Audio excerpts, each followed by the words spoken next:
নমস্কার বন্ধুরা, গৃহিণীর রন্ধনকথা চ্যানেলটিতে তোমাদের সবাইকে স্বাগত। আজ হাজির হয়েছি নতুন ধরনের রান্নার একটি রেসিপি নিয়ে। আজ আমাদের রান্না ডিম তড়কা। আমরা বাঙালিরা এই খাবারটি খেতে খুবই পছন্দ করি। ধাবা বা রেস্তোরাঁতে গিয়ে এই খাবারটি আমরা হামেশাই খেয়ে থাকি। বাড়িতে কিভাবে সহজ পদ্ধতিতে এই তড়কা রান্নাটি করবে সে ভিডিওটি তোমাদেরকে দেখিয়ে দেব। তো প্রথমেই নিয়ে নিয়েছি পরিমাণ মতো ছোলার ডাল আর পরিমাণ মতো তড়কা ডাল। তো বন্ধুরা বলে রাখি, রান্না করার ৩-৪ ঘন্টা আগে এই ডাল ভিজিয়ে রাখতে হবে। তো দেখো, প্রেসার কুকারে পরিমাণ মতো জল নিয়ে দু রকমের ডালই ওর মধ্যে দিয়ে দিচ্ছি, আর দিচ্ছি অল্প হলুদ আর অল্প নুন। তো এবার প্রেসার কুকারের মুখ বন্ধ করে সিটি দিয়ে ভালোভাবে ডালগুলো সেদ্ধ করে নেব। এবার নিয়ে নিয়েছি 3টি ডিম। একটি জায়গায় ডিম 3টি ফাটিয়ে নিচ্ছি। তো ডিম ফাটানো হয়ে গেলে একটি চামচের সাহায্যে ডিমটা ভালোভাবে ফেটিয়ে রেডি করে রেখে দেব। আর কি কি নিচ্ছি দেখো, নিয়েছি ধনেপাতা, একটি টমেটো ছোট ছোট করে কুচিয়ে রেখেছি, 4 কোয়া রসুন কুচি করে রেখেছি, 2টো মাঝারি সাইজের পেঁয়াজ ছোট ছোট করে কুচিয়ে রেখেছি, আর নিয়েছি 1.5 চামচ মতো আদা বাটা, কাশ্মীরি রেড মির্চি, পরিমাণ মতো হলুদ গুঁড়ো, আর 1 থেকে 1.5 চামচ বাটার লাগবে,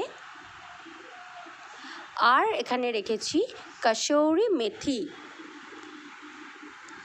আর নিয়েছি পরিমাণ মতো চিনি, আর লাগবে পরিমাণ মতো লবণ আর শাহি গরম মশলা। সেগুলো আমি একেবারে কড়াইতেই দেখিয়ে দেব। তো দেখো, উপকরণগুলো তোমাদের ভালোভাবে দেখিয়ে দিলাম। এবার কড়াইতে তেল দিয়ে মা গ্যাস অন করে বসিয়ে দিয়েছে। তেল গরম হয়ে গেলে প্রথমেই দিয়ে দিচ্ছে দেখো কেটে রাখা পেঁয়াজ। তো একটু হালকা নাড়াচাড়া করে নিতে হবে। তো এবার এতে দিয়ে দিতে হবে রসুন কুচি। তো একটু নাড়াচাড়া করে হালকা ভাজা ভাজা হয়ে গেলে এতেই যোগ করে দেব টমেটো কুচি।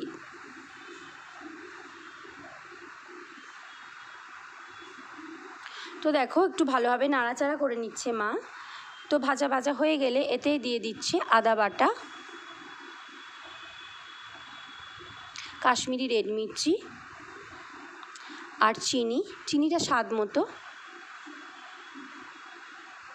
আর হলুদ। তো এবার ভালোভাবে নাড়াচাড়া করে ভালোভাবে মশলা কষে নিতে হবে। তো এবার দেখো দিয়ে দেব ধনেপাতা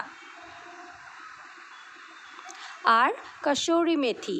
তো সবটা প্রথমেই অ্যাড করব না, প্রথমে অল্প দিলাম, বাকিটা পরে অ্যাড করব। তো দেখো মা ভালোভাবে নাড়াচাড়া করে মশলাটা কষে নিচ্ছে। মশলা কষা হয়ে গেলে একটা জায়গায় তুলে রেখে দেব। তো এবার দেখো কড়াইতে তেল এসে গেলে ডিমটা ভেজে নিতে হবে। ডিমটা খুব ঝুড়ি করে ভেজে নিতে হবে। দেখো মা দেখিয়ে দিচ্ছে ডিমটা কিভাবে ঝুড়ি করে ভেজে নিচ্ছে। তো বন্ধুরা, খুব সহজ পদ্ধতিতে রান্নাটা মা করছে। ভালো লাগলে অবশ্যই বাড়িতে ট্রাই করো। এটা উত্তর ভারতের এটা খাবারটা, এই রান্নাটি উত্তর ভারতের।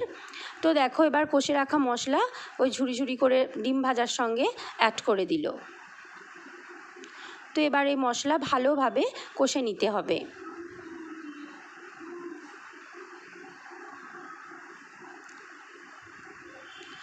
তো দেখো কষা হয়ে গেলে এবার সেদ্ধ করে রাখা ডাল ওতে অ্যাড করে দিচ্ছে। ডালগুলো দেখেই বুঝতে পারছো খুব ভালো সেদ্ধ হয়েছে। ডাল খুব ভালো মতো সেদ্ধ হতে হবে।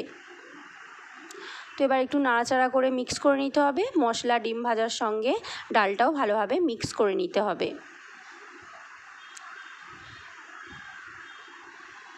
তো এবার অল্প একটু জল দিচ্ছে, প্রেসার কুকারে একটু জল দিয়ে সেটা কড়াইতে দিয়ে দিল।